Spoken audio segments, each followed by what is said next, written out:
Hey, what is up, everybody? Welcome to another Tuesday Live with Jen and myself. We have some very special guests today that I've been so excited to talk with. I talk with her a lot, but it's always great to talk more. And that's Brittany and Sean. So let's give them a little. Hey guys. Thank you guys for joining us today. While we're checking in, I want to say hi to everybody.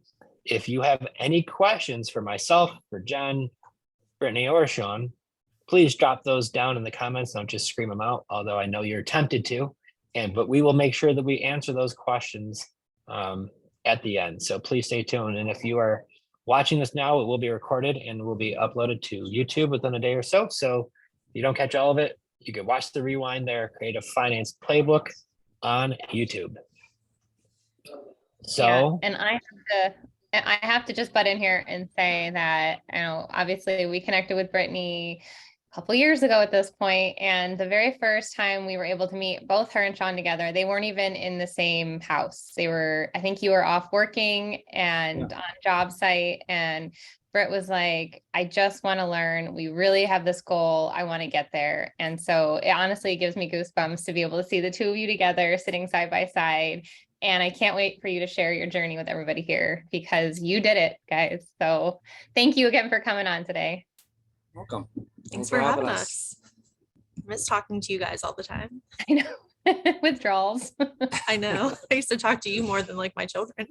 I know. So yeah, let's dive right into that. So not only were you a full-time ER nurse, you had two little kids, and then came on doing clothing call, or first acquisitionist, and then into clothing calls. So like, how on earth did you do what you did for a little bit there? I mean, your life was crazy town. And I think a lot of people can relate, because all of us are busy, but I think you took busy to the next level. Yeah, for sure. Well, whenever we met you guys, we had a couple properties, and we were just kind of doing it like part-time, still both working, but buying like one or two houses a year. And as far as creative finance goes, I always heard about people talking about it, but anytime I ever brought it up to anyone, they were like, I don't really know what that is. And then, I don't know, I met you guys on that meetup, and I was like, oh my God, I gotta talk to these people. And so I think at that point in time, you were traveling all the time until like a couple hours away overnight. I don't even know how old the kids were. My daughter was only like 2, and my son was like probably 4.5 at that time. So it was crazy. But what I had kind of found is just that if I wanted to get this done, I had to figure out a way to do it, and do it the fastest and easiest way possible. So I started reaching out to people on Messenger. And like, even though people get mad about it now, I would just hit that "Are you interested" button like 5,000 times, because that was before we were really doing a lot of ads. And I got a lot of traction with that. And then as time progressed with you guys and I started coming to work with you, I don't even really know. I just find little pockets of the day where the kids were occupied, and that's when I would get stuff done. And here we are. Coming on with you guys changed Britt as far as how she was approaching like just general people, how she talked to people. When we first started, it was kind of me after work or during the day, calling people, talking to the loan officers, talking to the sellers. Like our second property we bought, she never seen it. I just went, met the owner of the property, gave him an offer without her seeing it, and that's how we got our second house. So she took on such a bigger role with you guys, and like now after you guys, like I barely do anything. She has everything like almost automated, that I just wake up and my phone's going off with meetings and messages, and I'm like, okay, here, I got to do this.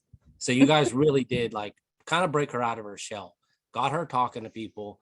And when this first started, like I was in Erie, which is about 3.5 hours away from where we were when we first got in and talked to you guys. And right before the conversation, I was like, this stuff isn't going to work. I was like, who wants to sell their house and sell it 5 years down the road? And then she came on with you guys, and I remember the excitement of her first deal that she got with Yins, and she was so excited. Like we like pop champagne and we're like, woohoo. And I was like, okay, maybe this will work. Maybe once in a million, somebody will do it. And then she started getting more and more and more. And she got so much more like confident in herself that it was just like natural, talking with people and just very, personable with people. She like grew into that. Well, I feel like, and I've always said this has been one of Brittany's super strengths, is that, and I would imagine from her being an emergency room nurse, seeing people coming in all different situations, she's that voice of calm, I'm going to help you, and seeing people at their worst, right? So I think part of her superpower is her past training, even as being that position, is why she was so great on the phone. I remember when she first came on, and I'll be honest with you all, and I know Brett knows the story and Jen does too. Jen was like, hey, this girl wants to work with us. And we had two guys here in New York when we were back in New York. And I was like, oh, cool. She's like, well, she lives in Pittsburgh. I'm like, well, Pittsburgh, that's like 6-7 hours from us. That wouldn't work. But then I'm thinking to myself, well, the guys who live in our own town, we never see them. It's all virtual anyways. It's right when Corona was happening. So Jen's like, she seems awesome. I'm like, well, if she's got a good attitude and she wants to learn, then, what do we have to lose? And then within 1 month, 30 days, I'm listening to her on calls versus the other two guys who were working for us much longer. I was like, oh, she's going to be really good. She was already better than the other two guys we had. So I knew it was just that calm voice of reasoning and how she was able to talk to people, be personable, communicate. She's really, really good. So if you could do me a favor, before you became this awesome real estate, creative finance genius, what were you guys doing before? Obviously, I just let the cat out of the bag about you living in Pittsburgh. And for some of you who may not know, and I didn't, when you hear Brittany or Sean say yins, that means y'all or you guys, depending on where part of the country you are. There's a pocket in Pittsburgh where they say yins. So when you hear Sean say that earlier, and if you hear this from out, that's what that means. So we know you guys are from Pittsburgh, but what were you guys like before all of this? I was waiting for you to say, I was waiting for you to bring up Jens. Well, I will say, so Sean's the one who got me into investing. I never knew the power of real estate. Like I never had anyone that really talked to me about it. Didn't even know what like drywall was in 2019. Like literally knew nothing about construction, nothing. And he's the one who really got us into it. You could kind of tell that part, I guess. So I'm a carpenter by trade. I got in the Carpenters Union right out of high school. I did that for 16 years. I now am in the Elevator Constructors Union, Local 6 Pittsburgh. So the reason I got into carpentry is because I liked working on houses. I liked building houses. I did it with my cousin when I was in high school, and it's just something I always wanted to get into. And I never got around to doing it. So there was my grandma's house where my family lived. We owned like that whole block. And when they originally moved here, in like 1940, we built our house that I grew up in, and then we built my grandma's house up the street. The owners of that house at the time, because we sold it, were selling, and I wanted to buy it. And I'm like, holy hell, like let's buy this back. We can keep it as a rental. The lady that was in there, we actually knew. She was the renter and she wanted to stay. She didn't want to move. So I was like, this will be a perfect opportunity for us to get in, talk with her about it. We were just getting ready to have our daughter, so it got like pushed to the back burner. Literally driving to the hospital, we saw the for sale sign. So I talked to a buddy. We went to a graduation party, and I talked to a buddy of mine. He's a couple years older. He had about, I don't know how many properties, but I knew he had a bunch of rental properties. I talked to him, and his question to me was, why haven't you done it yet? My answer, I'm scared, was my answer. I don't know. I don't know why I didn't do it. We had some money in our savings. We had some knowledge of, we owned our own house. So he suggested to read Rich Dad Poor Dad. I went home, downloaded the book, listened to it every day back and forth to work, came home, told her all about it. And like, I never read books before. Like, I looked at pictures. That's about it. And it just got me in a whole different mindset of I'm doing it wrong in what I'm doing. I'm doing what everybody else is doing, and I wanted to do something different. And with real estate, you have that ability to create whatever you want to create. And that's where we went from there. So after that book, I got her involved. She started reading the book. Then we got into actually creating an LLC, putting in offers on houses, got our first house. We didn't even know how to run numbers No. either. Like our first house, It's we the- bought because we were like, oh, we could afford the payments. Yeah, That was it. We Like, we basically used all of our savings to buy this house because we were scared to have a loan. Now we have like, I don't know, 12 loans out, and good debt's a good thing. So there's good debt, bad debt. And, we're just trying to keep on growing as quickly as we can.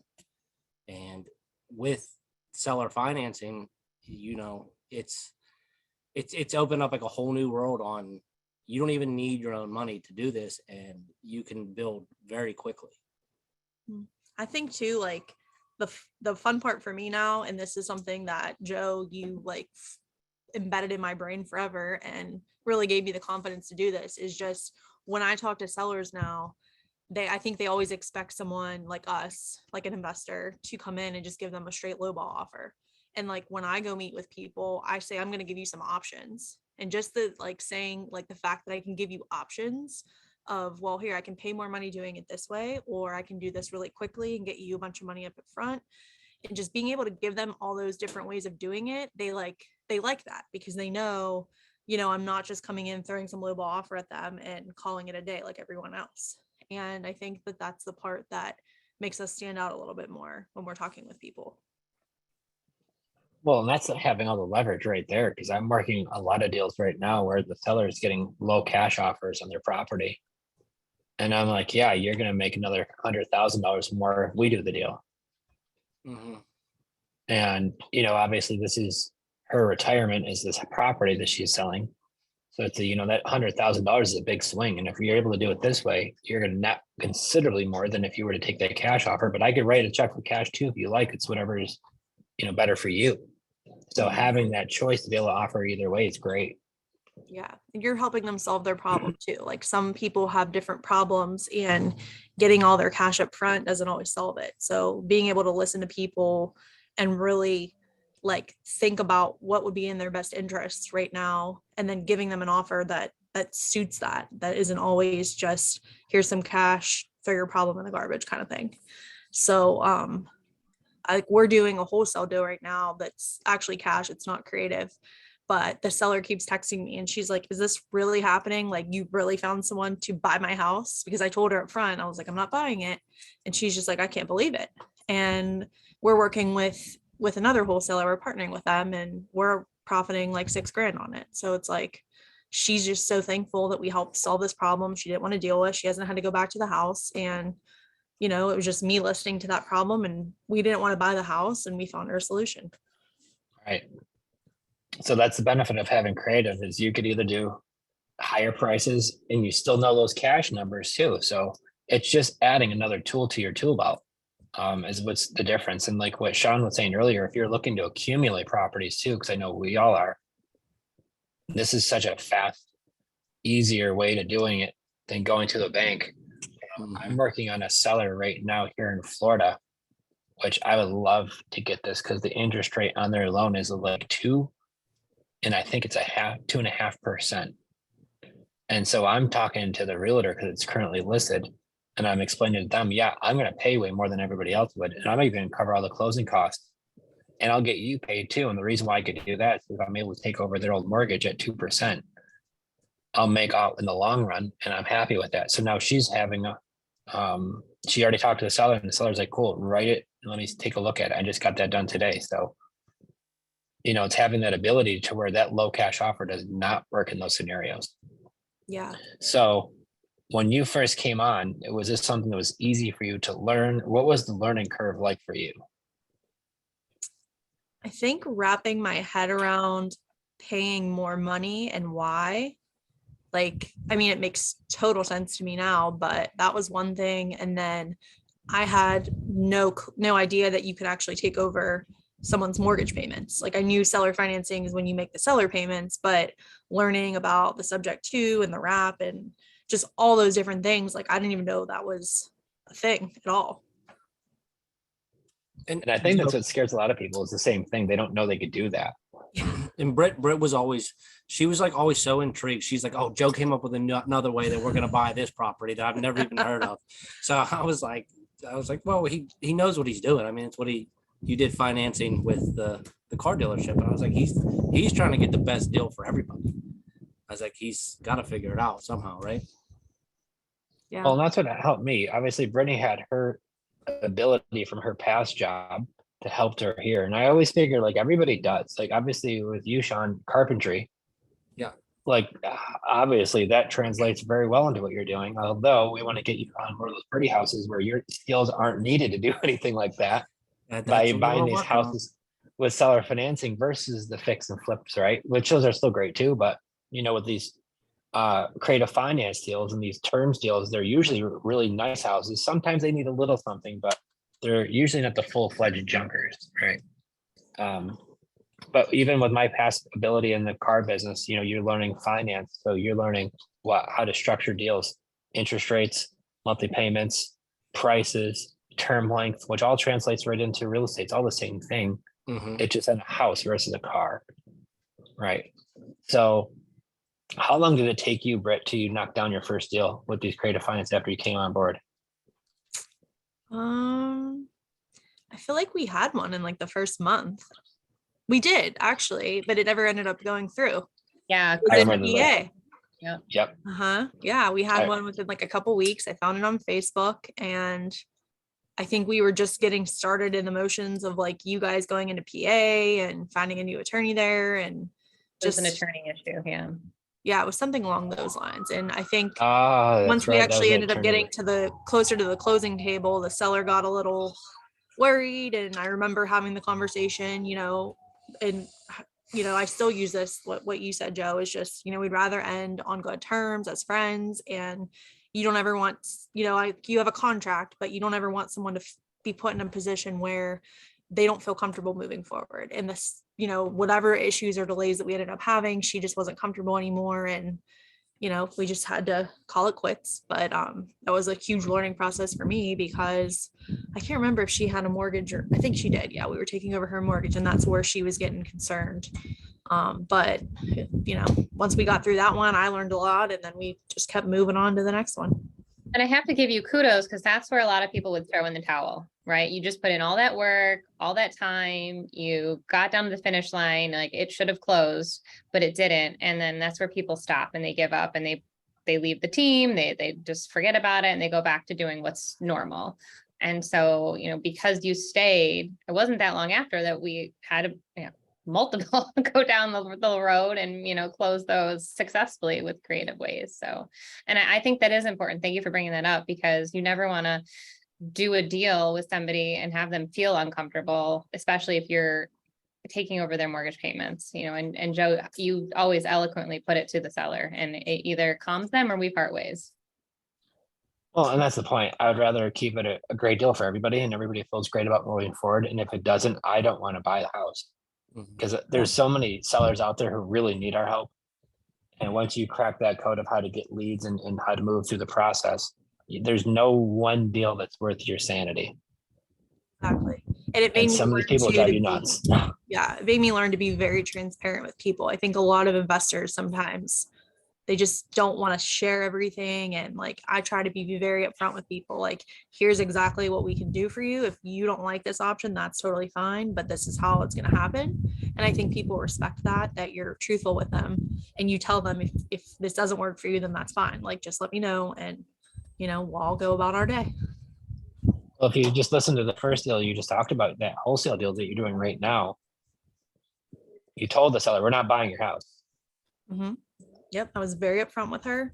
And any deal that we're going to wholesale, for the most part, I tell people that up front because I don't ever want there to be any sort of misunderstanding. I'm actually looking at wholesaling a pizza shop right now the same way. But I tell people up front, I'm not a real estate agent. I'm not this or that. If you want to go find one, that's totally cool, but here's what I'm going to do. And I don't make any money unless I get you what I say I'm going to. And I think people, and I say, you know, if you go call 5 other cash guys, they're probably going to try to do the same thing I'm doing, but they're not going to tell you that.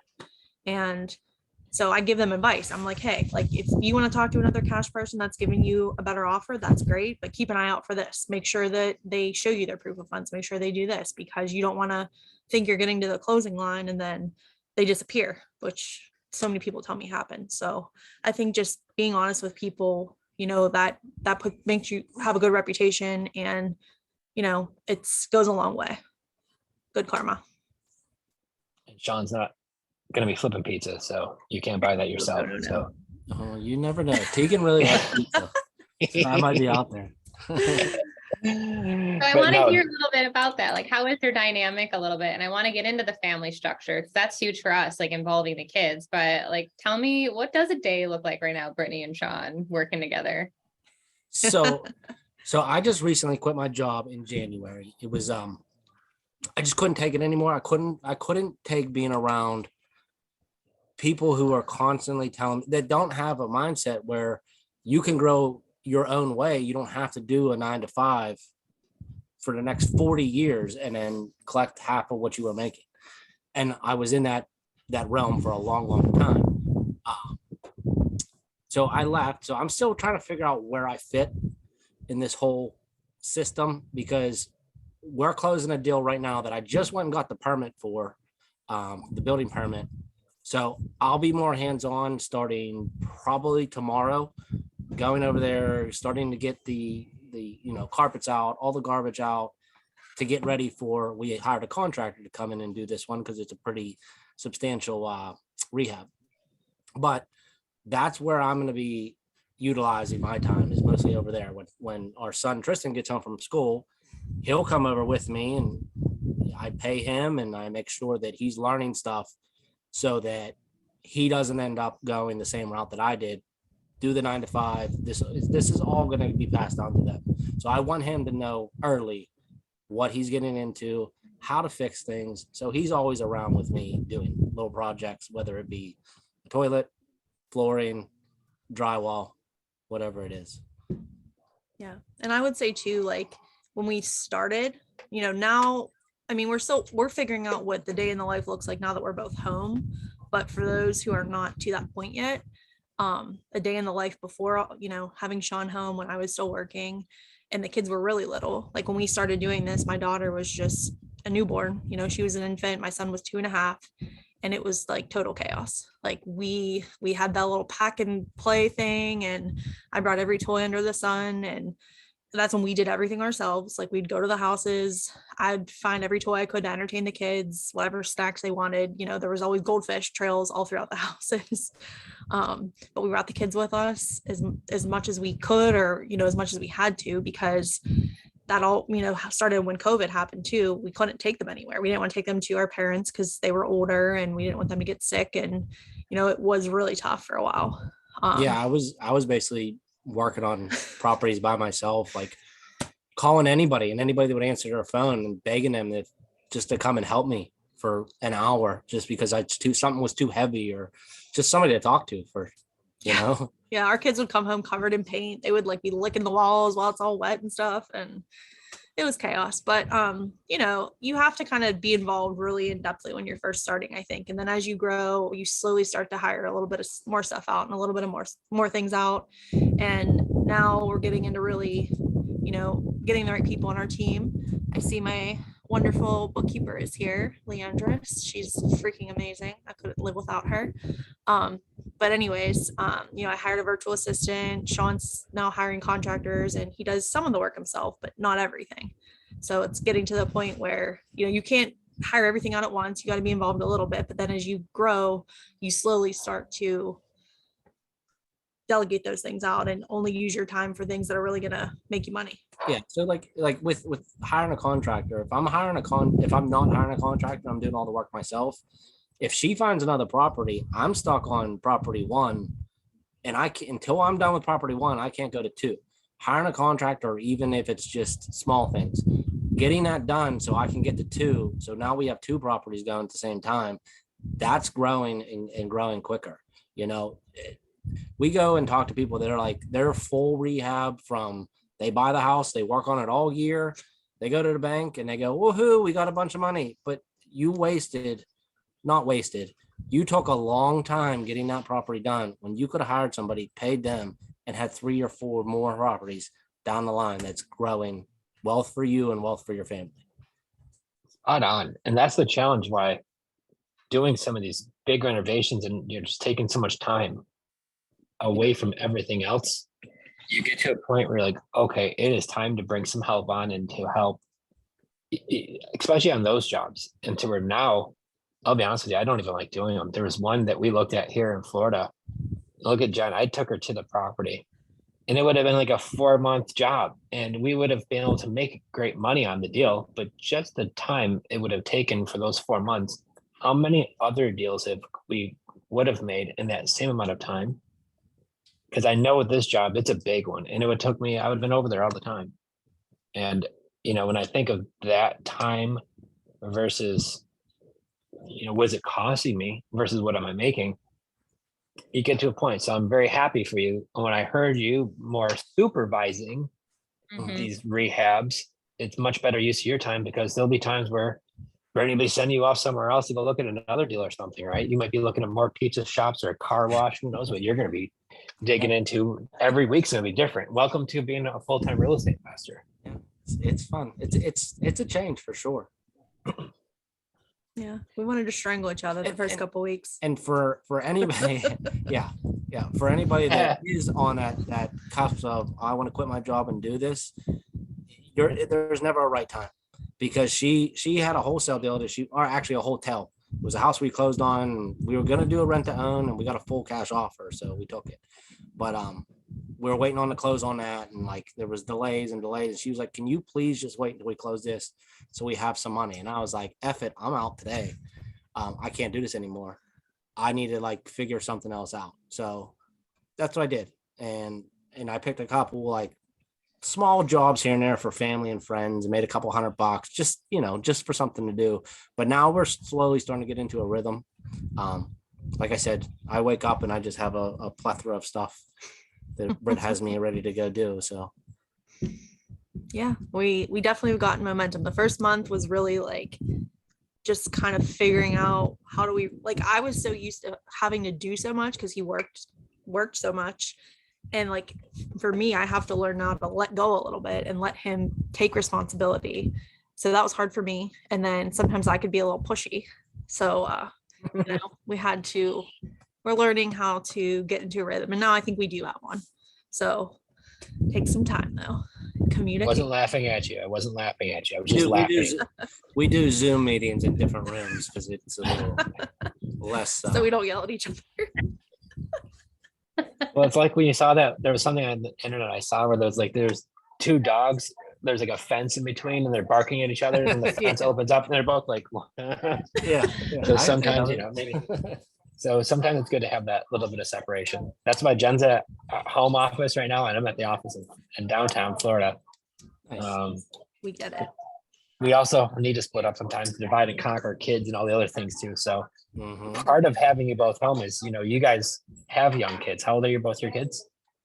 4 and 7. So they're at the point where they're young, still a ton of fun, but not on their own yet, to where, they still need mom and dad in their life. Yeah. We get we have 9 kids in our neighborhood, and they all like to congregate at our house. And then so we're feeding them, and like we're constantly just hosting little ones.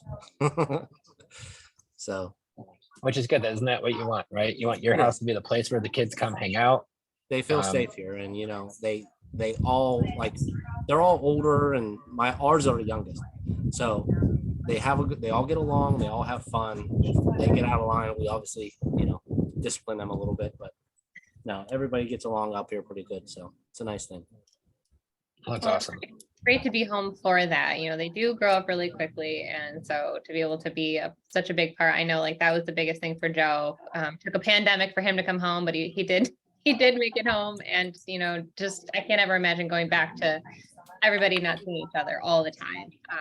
I kind of tear up still like in the morning when we're making breakfast. Well, Joe's actually making breakfast now, and we're all there together, and there's no like, got to rush out the door to work and everyone's like going crazy. It's just kind of like this calm and peacefulness. And like, to me, that's freedom.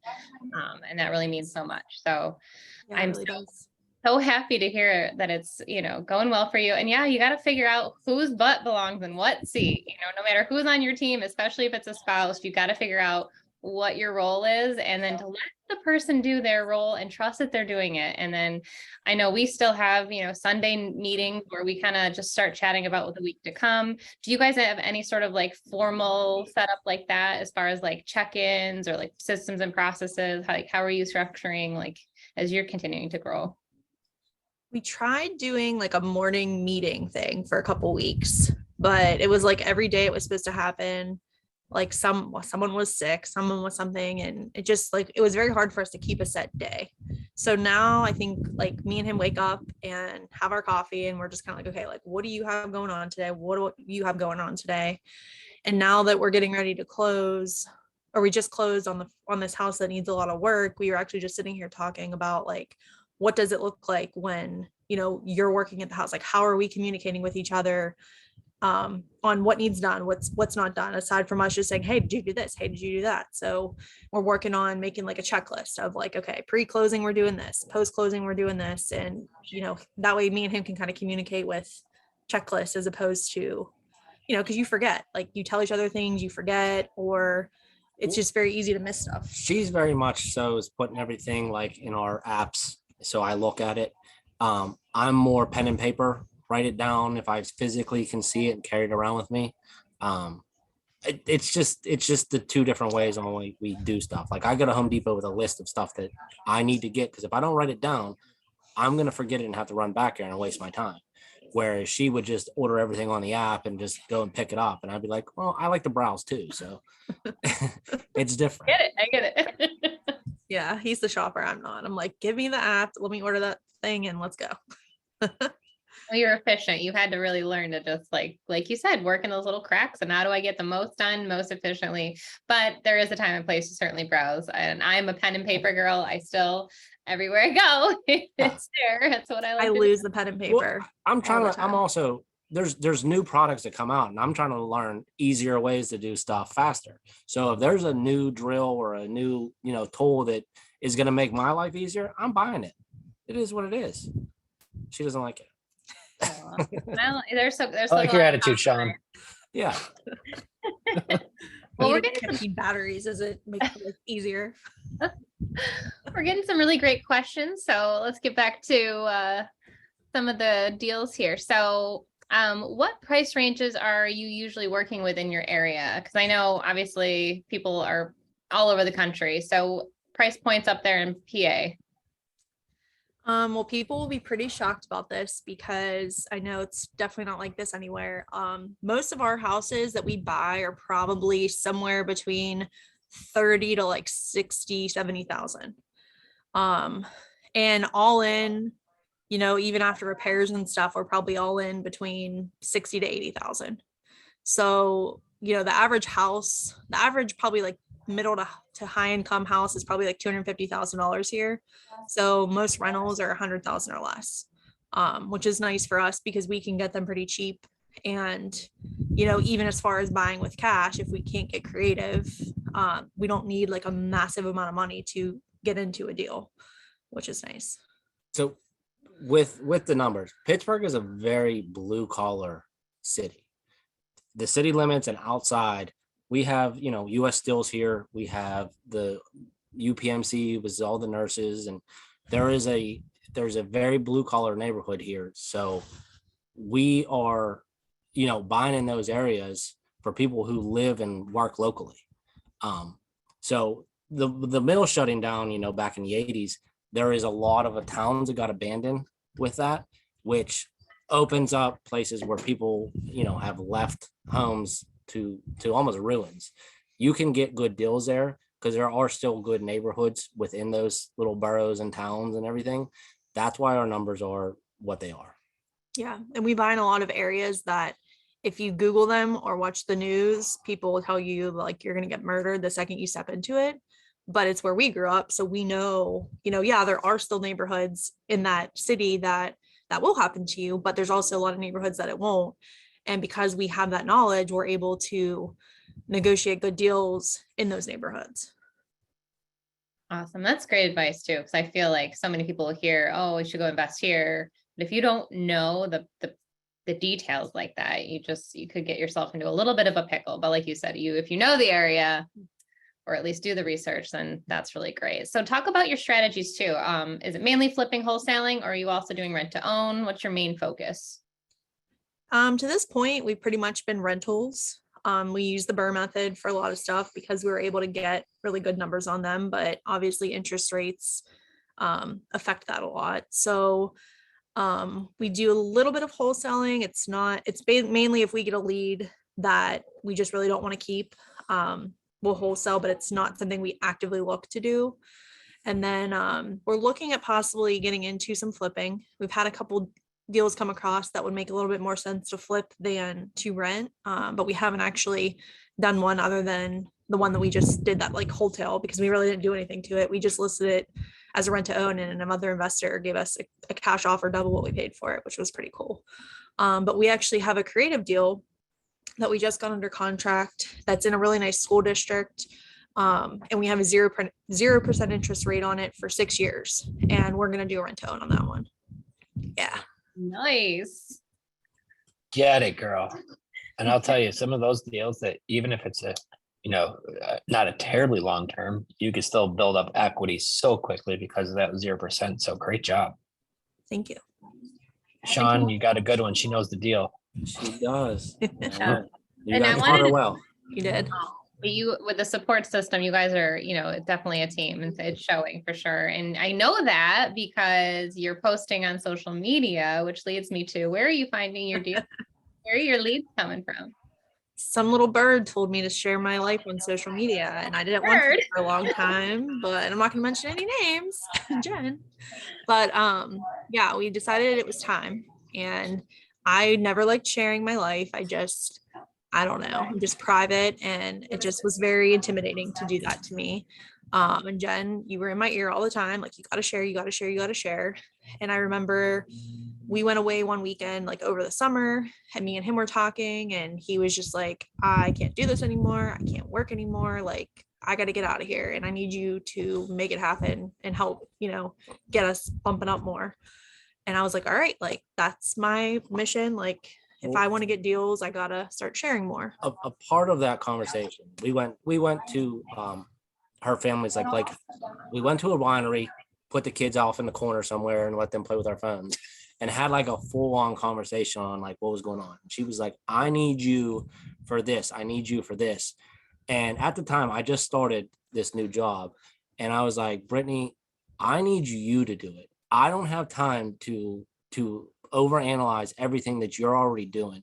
If you want to do it, just go and do it, because otherwise you're just wasting time and you're trying to bounce ideas off of me that you're already going to do what you want to do anyways. So she was like, well, thank you for that. And like, I think she went home and started coming up with some posts, and I was like, nobody cares what you're doing that we grew up with. They're not going to like it. They're not going to share it. But somebody from Texas is going to be like, oh, I like what you're doing. This is really cool. Or a friend of mine who is stationed in Italy in the Army, he shares every one of our posts because we have a full conversation about just real estate. So people I grew up with, and they don't even like, comment, do anything to any of our posts, but random people do. So realistically, nobody cares what you're doing except for you. You're holding yourself back if you're not getting out there advertising yourself. Yep. Yeah. And I mean, not people are supportive if we talk about it, but it's true. Like, like I could post a picture of my kid like picking their nose and I'll get 500 laughing things, but you share something about your business and you get like 10. And I just had to get out of that mindset of like, not everyone's going to like me, not everyone's going to care. And what do I care? Like, I'm supporting my family. That's all I care about. And I think, it's something that you have to get into that mindset. And that was really hard for me to do. And then one day I just kind of said, screw it. And now I'm sharing a lot. And it's helped us a lot because we do share a lot about like our kids helping us, and we try to be very family oriented. And I've had a couple people comment that I've talked to that said, I checked out your page and I really like what you're all about and your values and everything else, and I really want to work with you because of that. So it's definitely helped us, and it's gotten us quite a few leads from that we're not even paying for. They're just free from sharing social media stuff. Well, thank you for sharing that, Sean. You really did say that really well. And I know we're already getting comments, people are saying, well said, it's very true. And it's like that little fear that holds us back. At some point, you just don't care anymore and you have to just go for it. And I love that you're able to just be able to do that and not care anymore, because no one can fix it until you just get past it, right? It's just like it's an internal thing. And until that flip is switched, I can't help you. So yeah. Well, and you put it spot on, Sean, because like you would hope your friends, you'd hope your family support you and your dreams. Yeah. And sometimes they just don't know what a share button, how far that could go for you and your family. And sometimes they just don't either, right? Or don't care. Yeah, well, they're the ones that typically question you the most. Like my dad questions me, oh, why do you want to buy there? Or why do you want to do this? And I'm like, because you did it. Because you didn't do it, so I got to do it now to make sure that my son isn't here where we're standing. That's the difference. And then friends of ours like, oh, I hear what you're saying, but I really don't want to get into it. Let's get back to watching the Steelers versus the Jets. I'm like, I don't care anymore. I don't even know who's playing. Like, you know what I mean? It's just a mindset to where I was. Like, oh, we're getting who in the draft? Oh, that's awesome. I don't even know who's in the draft. Yeah. And it's also, I will say, has helped us get a lot of new friends. Like, I mean, we have wonderful friends in our life. Like we grew up with, we've been friends with forever, and they're great people. But like, it's hard when you don't have someone that's doing what you're doing, like, because that's the stuff we want to talk about. And we ended up starting a little investor meetup like once a month, and I've made like such good friends, like literally other women that like I go get coffee with now once a month, and we just talk about what we have going on. And I never had that before except for on Zoom. and the thing is you don't know, we all feel like we're trying to catch up to the next person. You don't know how far you've come until you start talking to people that are just starting out or like looking up to you, because you're rattling off stuff that's just common knowledge to you, but to them it's like, holy shit, this person actually knows what they're talking about. And I don't mean that we know everything, but there's people out there who are trying to get to us and we're trying to get to them. So we're all following each other, but you're giving inspiration to another person that normally would just be sitting back, like waiting for the next opportunity. They're going out and getting the opportunity now. Well, that's the point. So you're also inspiring a lot of people too. Right. So you have to share what you're doing, because otherwise you're just sitting there holding back,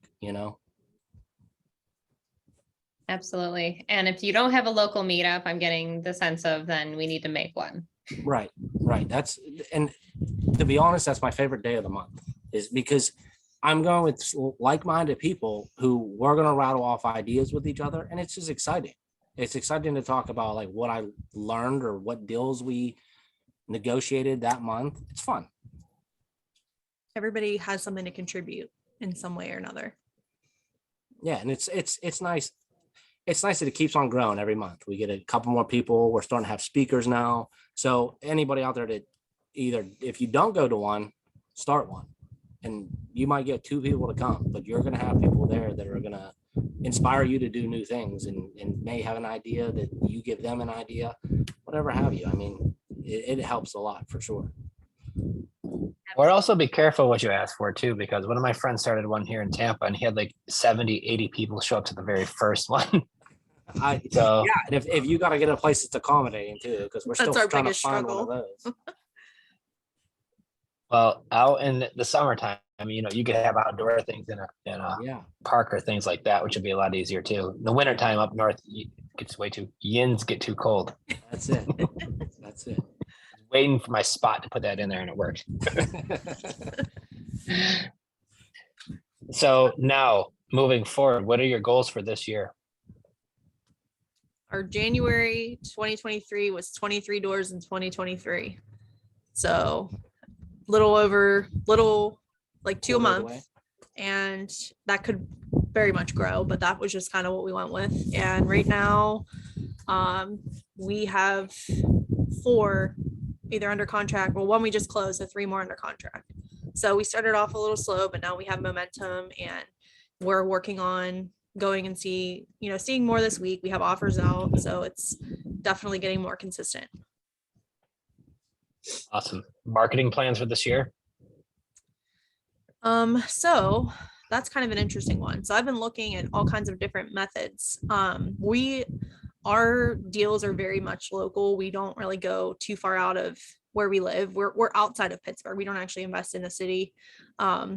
So we did do like a local mailer. That was just kind of the first thing I did because I figure it's all small businesses and that just kind of gets our names out there.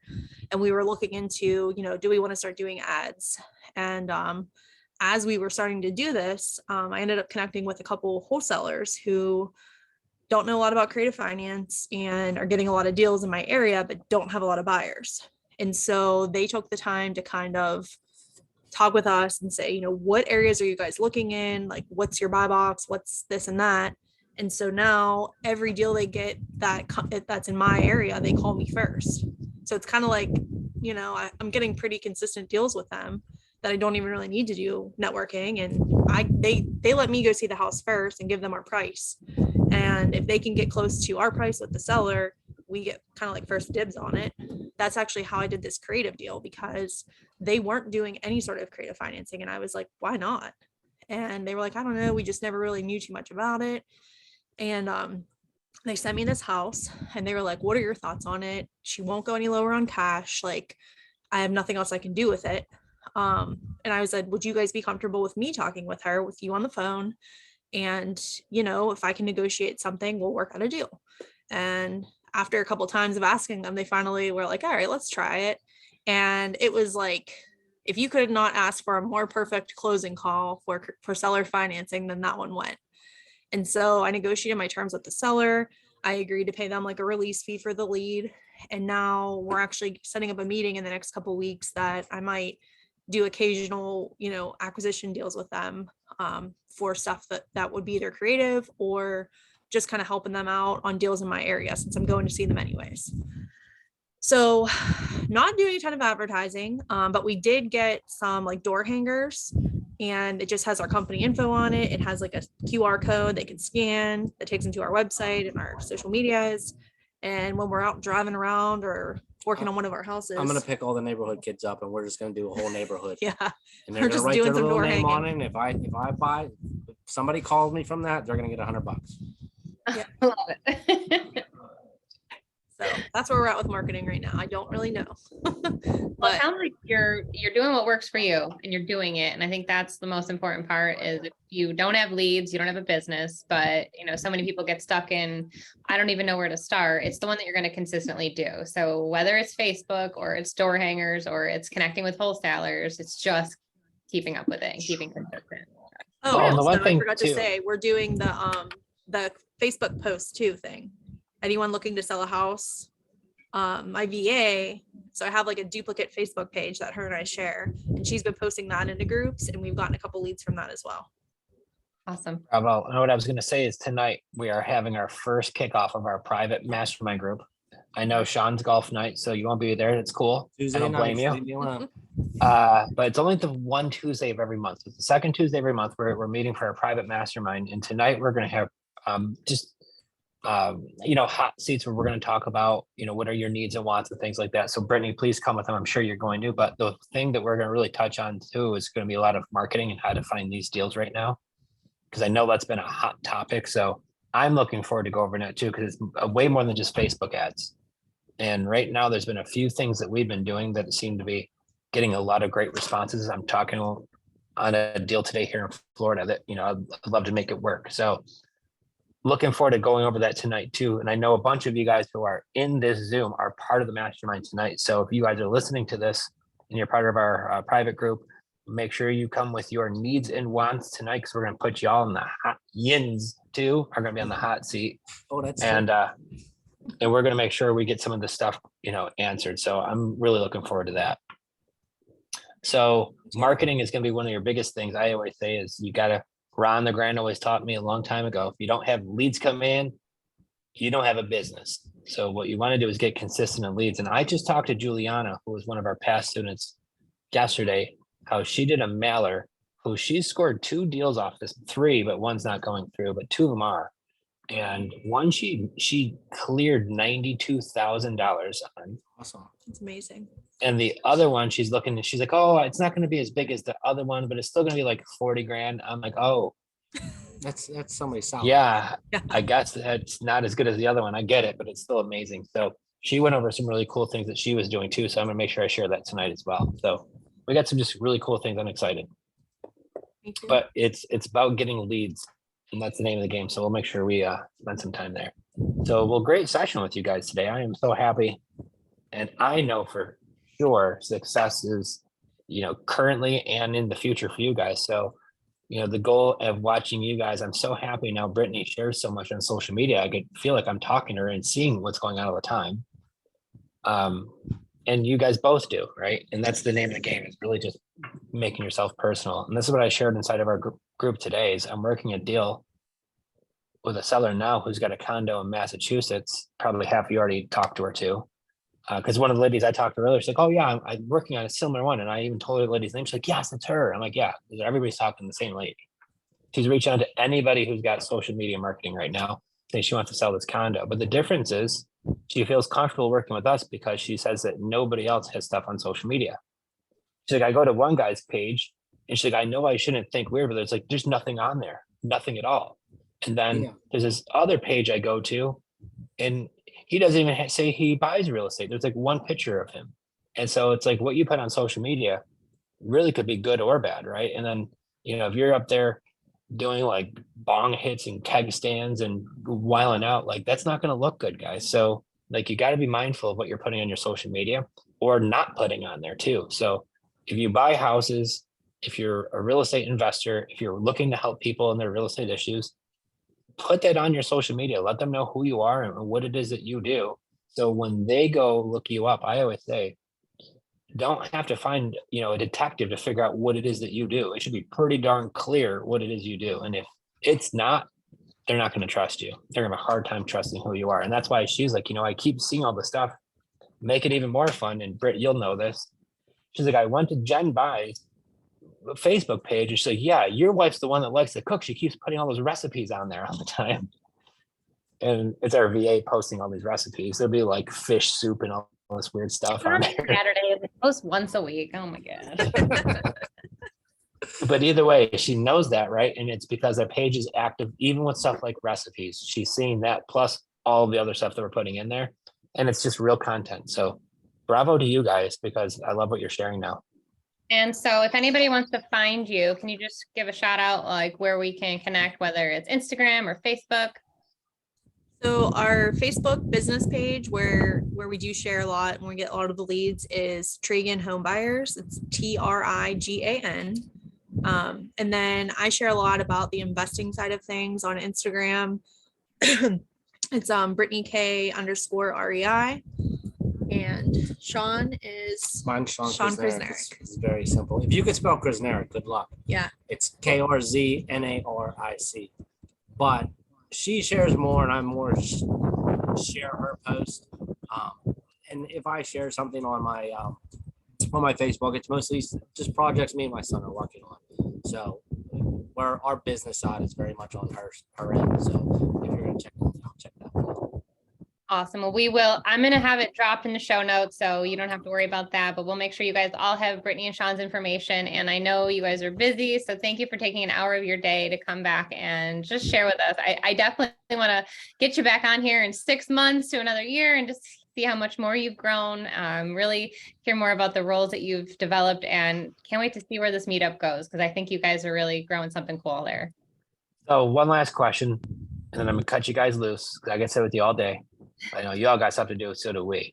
Words of wisdom for somebody looking to start off with this. Maybe they're looking to do their first deal. Maybe they've already done a deal, but they're looking to do their first creative finance deal. What are your words of wisdom for them? So because it reflects directly on me, because she tells me all the time, you have to be patient. Because whenever you try to explain social or creative finance with somebody, it's not going to make sense to them the first time. They're going to go out and probably market their place with a realtor or with somebody, and they're not going to get offers. Maybe they're going to come back and call you a month, 6 months, a year later. They might even call you. It's going to happen. So if you're in any way getting frustrated because you're not getting your first deal, they're going to come. You just have to be patient. And that's something I for sure struggle with, because we do have a deal, possibly seller financing in Myrtle Beach for our next Airbnb. And I'm like, let's go get it. I'll drive down right now and we'll buy it. He's like, just let me work on this, be patient. So it does take time. Yeah. And I would just say, if you're really, really starting out, you just got to get one house, and you're going to screw up. And if you constantly think of the what ifs, you're never going to do it. My first house was a total crap show. And, I could go into detail about that all day, but you just have to do it and learn.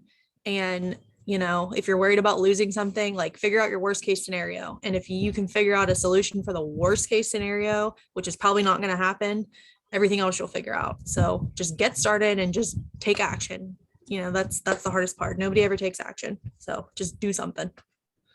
Bravo. Spot on. Thank you so much, guys. Thank Thank you you. guys.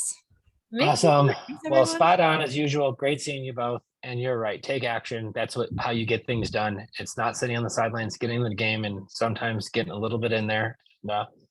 Getting involved, and that's what it takes. So great job. I know you're on the right path, like I said, and I can't wait to continue. And I look forward to seeing you guys. Well, Sean, great seeing you today. I won't see you tonight, but Brett, we'll see you tonight at the Mastermind. Guys, keep rocking, keep kicking some butt. We love seeing it and all your wins, and look forward to continuing. You're right. We got to have them back soon so we can do this again and get an update of how this year is coming along. Good. Guys. Thank you. Awesome. Well, great See you seeing you tonight. guys as usual. We'll see you later tonight. Thank you guys all for Take coming. care, guys. Have a good one.